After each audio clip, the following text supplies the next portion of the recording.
It's the Daily Kebab. Greetings, Muttonistas, and welcome to a special edition of the Daily Kebab. Now, I'm in Hanoi, Vietnam, and obviously being in a country like Vietnam, I'm not going to bring you a kebab at all. But what I am going to bring you is some top quality street food, along with my prediction and analysis and preview of the FA Cup semi-final between City and United.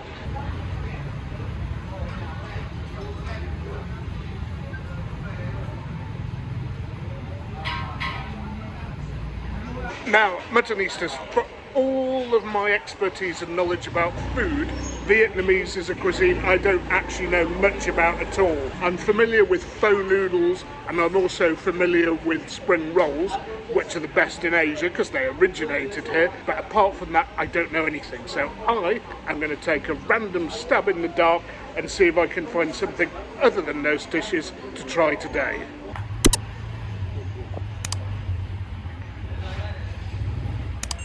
And I have to say, I mean, just look at this cocktail bar behind me. Everything here is set up quite nicely for tourists. It's very, very tourist friendly. I've just been in China where the opposite is the case. Okay, it helps that they use Roman script rather than Chinese characters, and everything I found difficult in China, I suspect I'm going to find easy here, except for those pesky scooters. Too many of them, in my opinion. Anyone for a bit of frog tonight, or are they toads? That looks good. A cold room, although how that can possibly be cold with the doors open, I don't know. Even though I do fancy a cold room, I think I'm going to go somewhere popular and play it safe. I am travelling back to Manchester tomorrow and then heading straight down to the Cup final, so you wouldn't want the Primemutton to be anything other than match fit, would you, Muttonistas? So a few people did settle down to eat in the restaurant in the cold room. They're all outside, but I prefer it cool. And it's easier for me to vlog without people looking round and staring, which is something that really I don't like. Now, some kimchi has arrived, and I'm always a bit wary when I can see excess water, so I'm going to give that a miss. Now, my beverage has arrived, and also the rice, which looks a little bit lukewarm to me, but I may be wrong. And at least we had a bit of practice in China using chopsticks. Okay, so they leave you with the bottle opener to crack this open yourself. And it's okay. The local lager. Etihad for Hanoi beer. Maybe this is what they drink in Hanoi, but whatever it is, I'm happy with it. However, what I was not happy with was them bringing a glass with ice. Now, I've seen this in Thailand as well, because people, when they sit outside, it gets so hot and the beer gets warm so easily. But given I'm inside a cool room, I think I'll be all right. And the one thing I don't want to do is make myself ill by having untreated water products like ice. Although I do occasionally in Thailand take drinks with ice in the main tourist centres, because I have some confidence in the cleanliness, and it hasn't caused me a stomach upset there. Not sure about Hanoi, not taking a chance.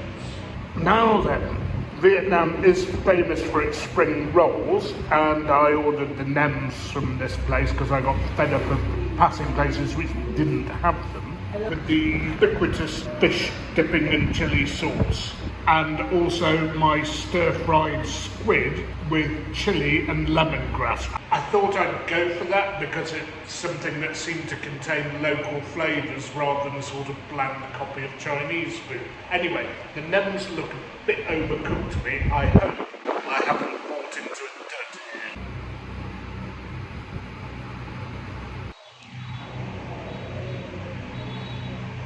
Oh, that's spicy, but it is pretty good actually, that is. 1 out of 2 ain't bad. The squid is not only spicy, you can taste all the flavours of lemongrass, chilli, all the things you'd associate with Southeast Asia. I was actually slightly worried I'd dropped a bit of a bollock ordering the squid because unfresh seafood might be a problem, but I think it tastes okay. Anyway, I'm going to get on with this and I'll be back with you shortly to talk football. Okay, Muttonistas, I have moved on to fresh pastures. I only ate about 2/3 of that lot, didn't eat any more of the rice or that watery kimchi.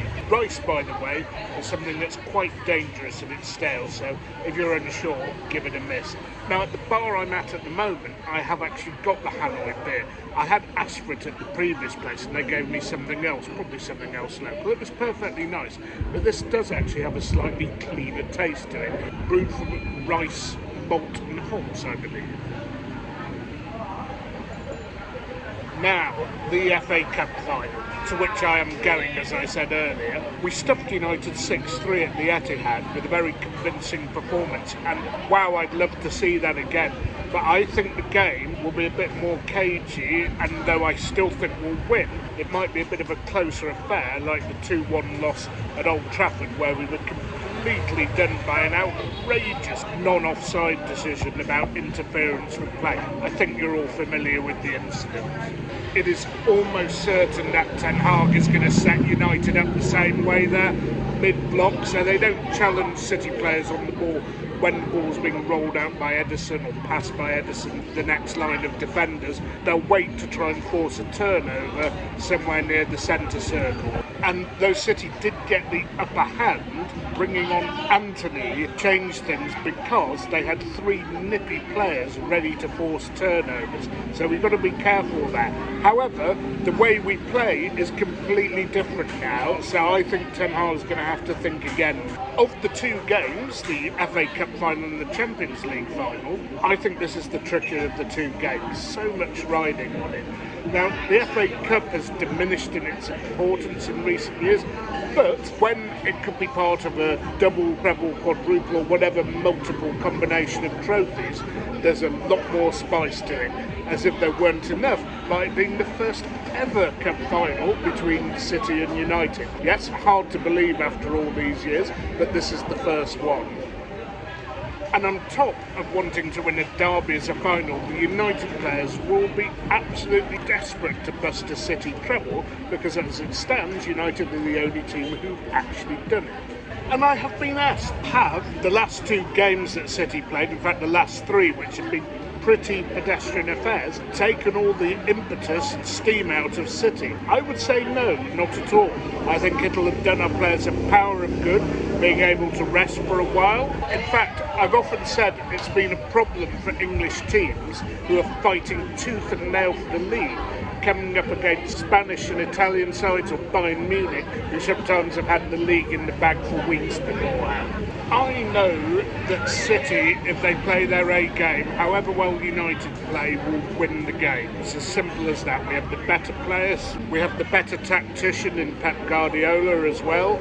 And everybody was saying before we played Real Madrid at the Etihad, oh well, you know, you've got Everton in between and so on and so forth, can't rotate. But Guardiola did take some risks and did rest a couple of players for that game, and we came out of it just fine. And what a performance we put in against Madrid. So that's about it, Muttonistas. I will be bringing you the FA Cup final in my normal Mutton style, and I might even start the blog off with a food segment from Vietnam. Anyway, until then, that was your Daily Kebab.